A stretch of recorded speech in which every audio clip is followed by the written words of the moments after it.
NKCS Art. Today we're going to be working with directional lines and patterns. Go ahead and get a blank page, zoom out so you can see the entire paper, and go up and choose a black color. We're going to pick the technical pen, or what is like a Sharpie, and around 7, 8, you can do like 6 points, somewhere around there. Keep the opacity at 100% though. Then you're going to go down and you're going to draw some mitten shapes kind of in a row in the middle of your paper.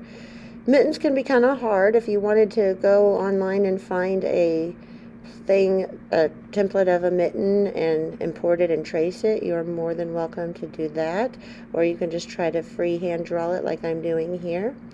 So I'm going to go around and draw all my mittens. I can draw them either direction. I want to make sure that the lines touch so I can fill this in with color later. So I'm going to zoom in and kind of look for any lines that aren't touching. And I'm going to fill it with patterns, and I'm just going to use line patterns. I'm not going to use shapes.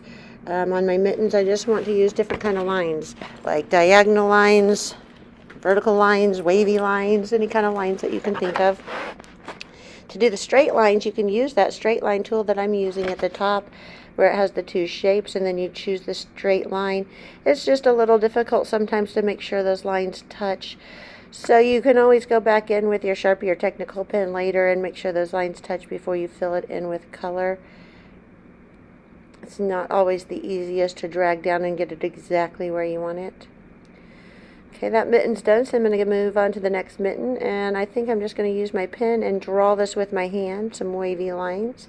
I can go back up to my shapes and get the straight line tool right there, and then come down, and I think I'm going to make some straight lines on my mitten too.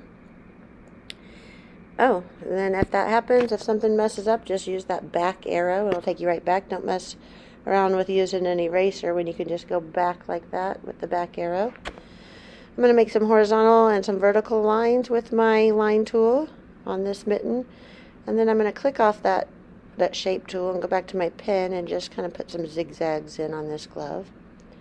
Now I need to draw the line that they're hanging on, because they're just going to be hanging on the line like they're drying.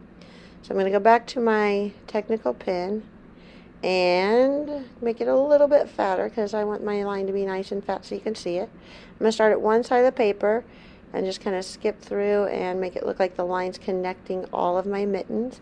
I can zoom out and see. Now it looks like they're hanging from a line. When I'm done with that, I can go back in and pick some colors for my patterns on my gloves and fill those in. If for some reason when you touch it, your whole paper fills with color, you might have a crack that you need to go fix, that where a black line's not touching another black line, so the paint's just leaking through it. If this ever happens where your lines turn to different colors, you've accidentally touched that black line. All you have to do is use that back arrow and it'll fix it for you. I'm just kind of going in, filling it in with that paint bucket tool at the top. And then when you're done, we are going to finish this project next week. You can go ahead and put your name on it. So go up to that T tool at the very top and type in your name. Now it's important to put your name where you want it before you click on the word done. Make sure your name is where you want it. Click done. Then go to the 3 lines in gallery and then save your work. We will finish this up next week.